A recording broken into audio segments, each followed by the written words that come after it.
А, В соответствии с законом Российской империи для любого сословия брак был возможен только с согласия родителей вне зависимости от возраста брачующихся по закону. То есть даже если тебе 40 лет, но у тебя живы родители, и неважно, кто ты и какого сословия, ты должен получить согласие от это называлось благословением, но это юридическое действие. Благословение от родителя, родительницы, если нет родителя, то есть от кого-то старшего, и от начальника по службе. Если ты дворянин, то ты должен служить либо по военной службе, значит, военный начальник, либо тебя благословляет, точнее, дает разрешение твой начальник по службе. То есть, если кто-то из нас с вами соберется жениться, он идет к своему непосредственному начальнику. Видимо, я иду к декану, да, и говорю: разрешите мне, пожалуйста, выйти замуж. Он говорит: хорошо. И говорит: нехорошо. И тогда я не выхожу замуж. И тогда я не выхожу замуж, прошу отметить, да, вне зависимости от возраста. Понятно. То есть я просто как бы вот, чтобы понять, до какой степени все по-другому, да.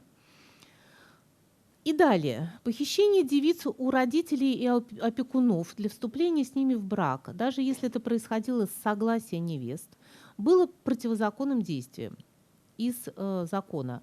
Кто похитит незамужнюю женщину для вступления с нею в брак с согласия похищенной, приговаривается к тюремному заключению на срок от 6 месяцев до 1 года.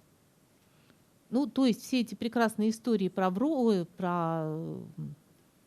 Куракина, истории прекрасные из метели и так далее, да, они не так все запросто было. Согласившиеся на похищение к заключению на столько же времени в монастыре или к уединенной жизни в доме ее родителей или опекунов под их строгим надзором. Понятно, почему девушек в тюрьму не сажают, потому что они, собственно говоря, неполноправные, да, то есть они в попечении родителей, они, соответственно, дома их таким образом и как бы лишают свобод. Очень немного работ есть, которые посвящены повседневной жизни дореволюционных городов, но был один большой проект, который был осуществлялся в течение больше чем десятилетия Кунсткамерой. Не все материалы опубликованы, но на основании некоторой части этих материалов в 1980 году вышла книжка Жирновой «Брак и свадьба русских горожан в прошлом и настоящем». Там много всяких статистических данных, много таблиц, много счета и так далее. Так вот, были рассмотрены тоже центральные, точнее уездные, губернские и еще меньшие городки: Калуга, Елец, Козельск, Ефремов и еще несколько городов. В частности, они выясняли, кто на ком может жениться, чисто статистически, да, и дальше вот они это все посчитали. И так выяснилось, что 78% мещан женились на мещанках. То есть еще сколько-то могли жениться на крестьянках, то есть тут какая-то подвижность была. Более 90% крестьян, учитывались только те крестьяне, которые живут в городах, а такие крестьяне были. Например, как бы у них в деревне оставался кто-то, да, они селились в городе. Так вот, эти крестьяне в 90% случаев женились только на крестьянках. У купцов, духовенства и дворян смешанные браки были единичными, то есть менее 1%. То есть дворяне со священниками никогда, купцы с дворянами и священниками никогда, да, и тогда что это значит? Да. Тогда получается, что это общество было абсолютно закрытым, да, и внутри вот этих закрытых систем и существовали свои, то есть это были свои миры со своим укладом, со своими эстетическими. Возвращаемся к тому, за что стоит за эстетическими предпочтениями, своим вкусом и еще чем-то своим. То есть это совсем другие миры, в которые входу нет, и которые можно наблюдать снаружи.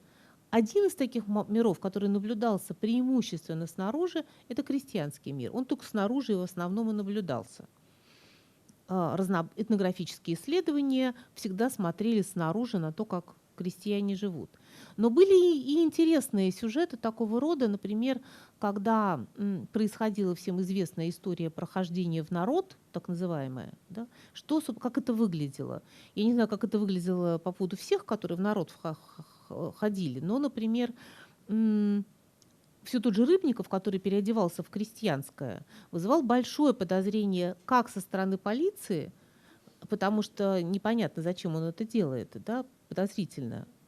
Что означает, что все точно знали, что такое дворянин, одевшийся в купца.